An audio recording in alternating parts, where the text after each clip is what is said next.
오늘 이 시간 주시는 하나님의 말씀은 요한복음 8장 3절에서 12절 말씀입니다. 신약성경 157면에 나와 있습니다. 이 계시된 하나님의 말씀을 봉독하는 중 주님의 음성을 듣는 복된 시간이 되시길 빕니다.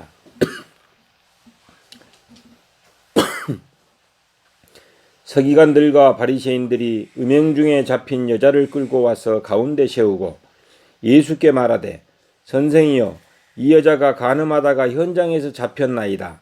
모세는 율법에 이러한 여자를 돌로 치라 명하였거니와 선생은 어떻게 말하겠나이까? 그들이 이렇게 말하면 고발할 조건을 얻고자 하여 예수를 시험함이러라. 예수께서 몸을 굽히사 손가락으로 땅에 쓰시니 그들이 묻기를 마지 아니하는지라.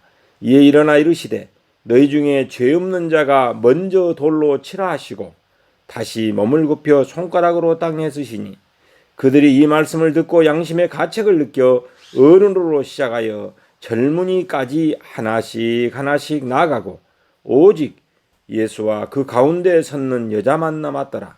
예수께서 일어나사 여자 외에 아무도 없는 것을 보시고 이르시되, 여자여, 너를 고발하는 그들이 어디 있느냐? 너를 정죄한 자가 없느냐? 대답하되, 주여, 없나이다. 예수께서 이르시되, 나도 너를 정죄하지 아니하노니 가서 다시는 죄를 범하지 말라 하시니라. 예수께서 또 말씀하여 이르시되, 나는 세상의 빛이니 나를 따르는 자는 어둠에 다니지 아니하고 생명의 빛을 얻으리라. 아멘. 서로 우리 이렇게 인사 한번 하겠습니다. 참빛 되시는 예수님을 환영합니다. 참빛 되시는 예수님을 환영합니다. 축복합니다. 사랑합니다. 축복합니다. 사랑합니다. 오늘 이 시간에는 어둠에서 빛으로라는 제목으로 하나님의 말씀을 전하고 함께 은혜를 받고자 합니다. 좋은 씨앗을 심고 우리가 가꿉시다. 그러면은 좋은 운명을 맞이하게 될 것입니다. 좋은 씨를 뿌리고 거름을 주고 잡초를 뽑아내고 병충해를 막아내면서 땀을 흘리는 농부들이 좋은 열매를 기다리는 것입니다. 그러나 그때 이삭이 나왔을 때 좋은 열매를 기대하던 그곳에 만약에 가라지가 발견되었다면 그 농부는 어떤 심정이겠습니까? 우리가 수고한 노력의 그 대가로 얻은 것이 만일 좋은 열매가 아니라 가라지라면 그 얼마나 화나는 일이겠습니까? 오늘 본문에 나오는 서기관과 바리새인들이 간음 중에 잡힌 여자를 끌고 예수 앞에 나왔을 때 그들의 심정이 아마 이와 같았을 것입니다. 하나님께서 선택하시고 하나님의 거룩하심 같이 거룩하라고 특별히 뽑아주신 그 선택된 이스라엘 백성들 중에 이처럼 정욕과 죄악에 빠져서 하나님의 뜻을 외면하고 이 땅 위에 더러움을 만드는 자들이 생겨나다니 하면서 아마 바리새인들과 서기관들은 탄식하였을 것입니다. 저러한 죄인들 때문에 하나님은 아직도 이스라엘을 향한 분노를 풀지 않으시고 식민지 백성의 서러움과 아픔을 당하게 내버려 두는 것이 아닌가라고 생각을 하고 이러한 가라지는 뽑아서 불에 던져버려야 하지 않겠는가? 저러한 죄인들은 돌로 쳐 죽여야만 마땅하다는 것이 바리새인들과 서기관들의 한결같은 마음이었습니다. 그들이 간음한 여자를 끌고 예수 앞으로 나오면서 이 여자를 쳐 죽이기 위해서 돌멩이를 준비하여 들고 나왔었던 것입니다. 그리고 그 여자에 대한 판결을 내리도록 예수님께 재촉하였습니다. 그 내용이 오늘 본문 4절 5절에 나오고 있습니다. 4절 5절 한번 읽겠습니다. 시작. 예수께 말하되, 선생이여, 이 여자가 간음하다가 현장에서 잡혔나이다. 모세의 율법에 이러한 여자를 돌로 치라 명하였거니와 선생은 어떻게 말하겠나이까? 7절에 보면 그들이 묻기를 마지 아니하는지라. 여러분, 그렇게 말씀하고 있습니다. 이 여자는 현장범이요, 모세 율법에 따르면 돌로 쳐 죽여서 이 땅에서 죄악을 없애야 하는 악한 죄인으로 명시되어 있습니다. 이러한 여자에게 남는 것은 정죄를 받아서 모든 사람 앞에서 모욕과 멸시가 되는 것과 돌에 맞아 죽는 것뿐이었습니다. 그런 이 여자는 이 땅을 더럽게 하는 악이기 때문에 과감하게 그 악을 제거해서 이 땅을 깨끗이 하는 것이 이스라엘의 책임이라고 그들은 생각했습니다. 그러므로 그 여자에게 희망의 문은 완전히 닫혀버렸고 사망의 문만이 크게 열려져 있었습니다. 율법을 거역하는 것조차도 죽음에 해당하는 사회 구조 속에서 그 율법이 정죄와 사형을 명한 죄를 지은 이 여자에게 무슨 소망이 남아있겠습니까? 그녀를 끌고 온 서기관들과 바리새인들만이 그렇게 굳게 믿고 있었을 뿐 아니라 잡혀서 끌려온 그 여인도 그렇게 믿고 있었을 것입니다. 이 여자는 사망의 문이 완전히 닫혀버리고 저주와 죽음의 문만 열려있는 절망의 상징이었습니다. 절망의 사람의 상징이었다는 말입니다. 그런데 오늘 이 말씀은 이 여자가 정죄 대신에 용서를 받고 죽음 대신에 생명을 얻고 집으로 돌아가는 해피엔드의 이야기로 끝나고 있습니다. 활짝 열렸던 저주와 사망의 문은 닫히고 굳게 닫혔던 생명과 축복의 문이 그녀 앞에 활짝 열리고 있습니다. 어느 누구도 예상하지 못했던 일이 일어났습니다. 그 여자마저도 꿈꿔보지 못한 그 일이 그녀에게 일어났습니다. 어느 누구도 정죄하지 않았습니다. 어느 누구도 그녀를 모욕하거나 멸시하지 못했습니다. 어느 한 사람도 그녀에게 돌을 던지지 못했습니다. 예수님 앞으로 나올 때는 사형수처럼 끌려 나왔지만은 예수님 앞에 나와서는 용서받은 자로 새 생명을 안고 떠나갔습니다. 과거에 그녀는 두려움과 불안, 절망과 저주 아래 있었으나 이제는 안심과 평안, 희망과 축복의 문이 활짝 열렸습니다. 그녀는 죽음의 문턱이 갑작스럽게 생명의 문으로 변화되는 기적을 체험하게 되었습니다. 이 놀라운 반전이 어떻게 일어났을까요? 정죄가 용서로, 죽음이 생명으로, 저주가 축복으로, 죽음의 공포가 생명의 감격으로 바뀌어지는 놀라운 이 기적은 어떻게 일어났을까요? 예수님, 참빛 되시는 예수님이 바로 거기에 계셨기 때문입니다. 예수님이 계시는 곳에는 어떠한 어두움도 접근할 수 없습니다. 예수님은 이 세상에 비치는 참빛이기 때문에 그분 앞에는 어떠한 어두움도 그대로 머물러 있을 수 없는 것입니다. 비록 이 여자는 간음하다가 현장에서 붙들려 정죄를 받고 돌에 맞아 죽어야만 하는 캄캄한 어둠의 사람이었지만 예수님 앞에 나왔을 때는 어찌 그녀의 어두움이 그녀에게로 그대로 남아 있을 수 있겠습니까? 여러분, 하늘에 찬란한 태양의 빛이 힘차게 들어오면 어때요? 어두움은, 캄캄한 어두움은 어때요? 물러가게 되는 것입니다. 어떠한 방이 어둠을 간직한 채 그대로 남아 있을 수 있겠습니까? 흰 눈처럼 맑게 용서하시는 예수님 앞에 어떠한 죄가 그대로 머물러 있겠습니까? 그래서 오늘 우리 신현인군 기도 속에 흰 눈처럼 용서해 주시는 하나님께 감사를 드렸던 것입니다. 하나님의 생명이신 그리스도 앞에는 어찌 죽음이 얼쩡거릴 수 있겠습니까? 누구든지 참빛인 예수님 앞에 나오면 어둠은 물러가고 하나님의 자녀로 변화되는 생명의 감격만이 남아있게 되는 것입니다. 누구든지 예수님 앞에 나오면 예수님의 빛을 받아서 하나님의 자녀로 변화된다는 사실을 성경은 우리에게 말씀해 주고 있습니다. 어둠을 물리치시는 참빛인 예수님, 그분을 모두 만나시기를 바랍니다. 복음서의 근본 주제가 무엇이냐?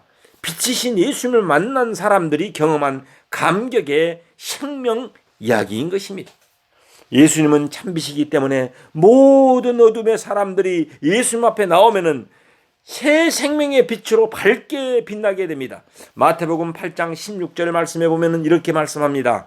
저물매 사람들이 귀신 들린 자들을 많이 데리고 예수께 오거늘 예수께서 말씀으로 귀신들을 쫓아내시고 병든 자들을 다 고치시니라고 말씀하고 있습니다.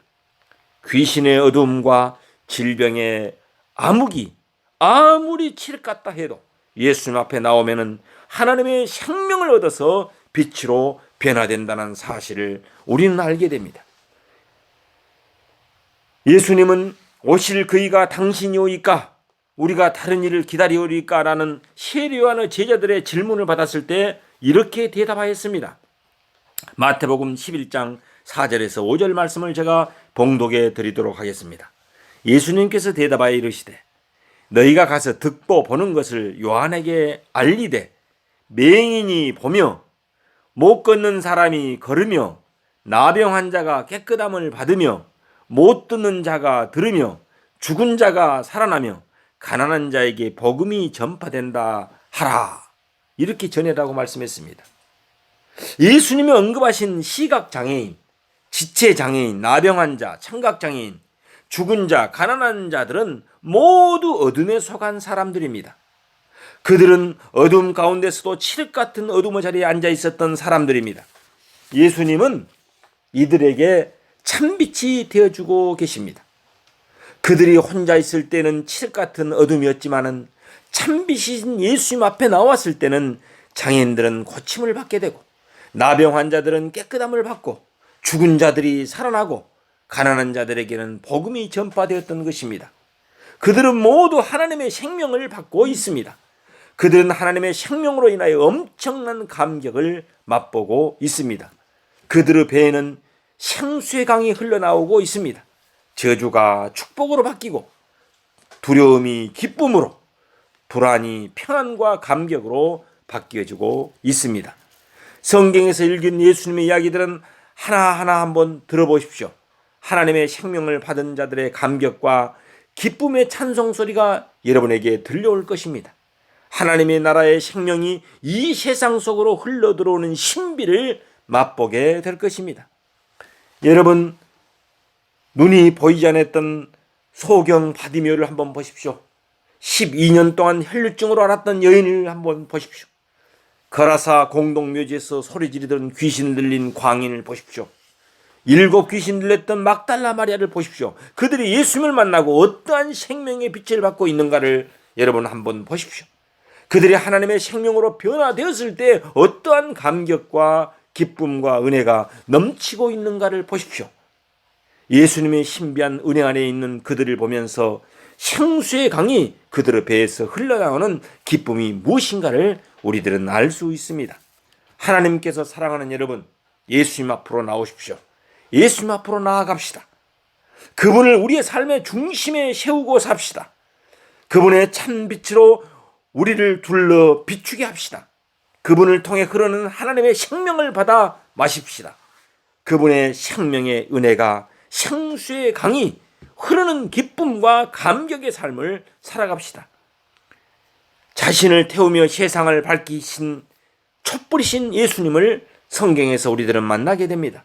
예수님은 참빛으로 자기를 태우시며 녹이신 고난의 열매라고 말할 수 있습니다. 예수님은 하나님의 아들이시기 때문에 무조건 죄를 용서하시고 죽음의 문을 막으시고 병을 고치시고 저주를 축복으로 바꾸실 수 있다고 여러분 생각하십니까? 결코 그렇지 않습니다. 성경은 분명히 말씀합니다. 죄의 삭은 사망이라고 말입니다. 피 흘림이 없이는 죄삼이 없다고 말합니다. 누군가 대신 빚을 갚아주지 않았는데 어찌 빚을 탕감받을 수 있겠습니까? 누군가가 돈으로 빚을 갚아주지 않는데 어떻게 우리가 탕감받을 수 있겠습니까? 누군가 돌에 맞아 죽을 죄를 용서받고 있다면 또 다른 사람이 그 죄를 짊어지고 죽음을 당하고 있는 것입니다. 예수님께서는 나도 너를 정죄하지 않는다라고 요한복음 8장 11절에서 말씀했을 때 예수님이 그 여인의 죄를 단순히 용서해 주신 것으로 끝나지 않습니다. 이 말씀은 예수님께서 그 여인의 죄를 친히 담당하시겠다는 그런 말씀인 것입니다. 죄와 빚은 대신 갚아도 된다는 것이 성경의 가르침입니다. 바로 여기에 예수님의 십자가가 서 있습니다.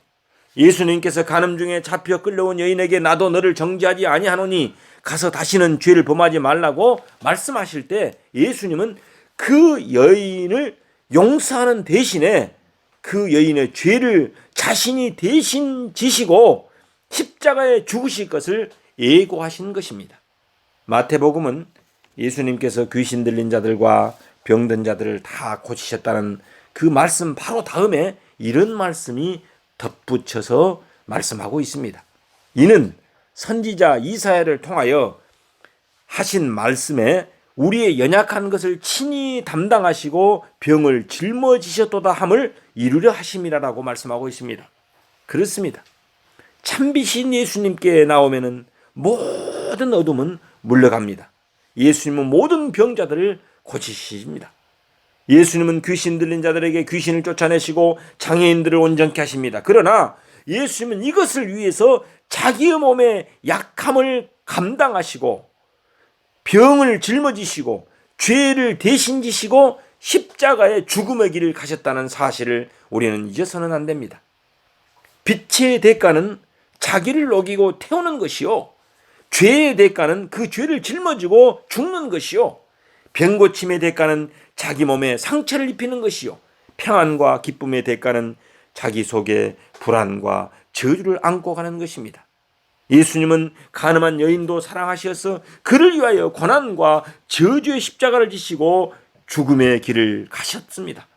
그분은 바로 나를 건지기 위하여, 우리를 건지시기 위하여 사랑의 십자가를 지심으로 우리를 살리시고 구원하셨습니다.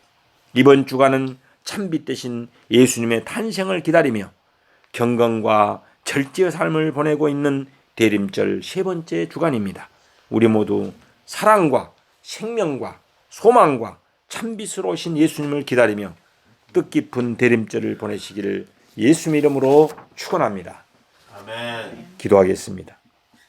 사랑과 생명과 소망과 참빛으로 오신 예수님, 대림절 세 번째 주간을 보내면서 간음한 여인을 용서해 주시고 자유와 평강을 주신 우리 주님을 돌아보며 우리가 어떠한 마음과 가치관을 가지고 세상을 살아야 할지를 생각하고 묵상하며 보내는 기간을 보내고 있습니다.